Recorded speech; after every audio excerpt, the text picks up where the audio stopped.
Hey viewers, welcome back to our channel. Today, we're delving into a captivating term that is a city in France, having a population of about 800,000 people. Well, how do we say its name correctly? We may pronounce it as Marseille, Marseille, Say. Both the L's are silent. Marseille.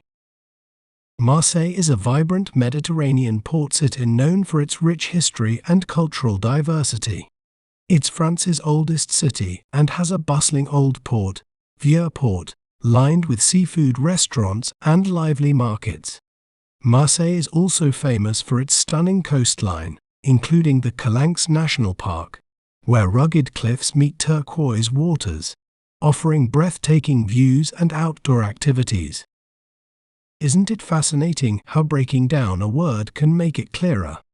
If you enjoyed learning about Marseille, be sure to subscribe to our channel for more educational content.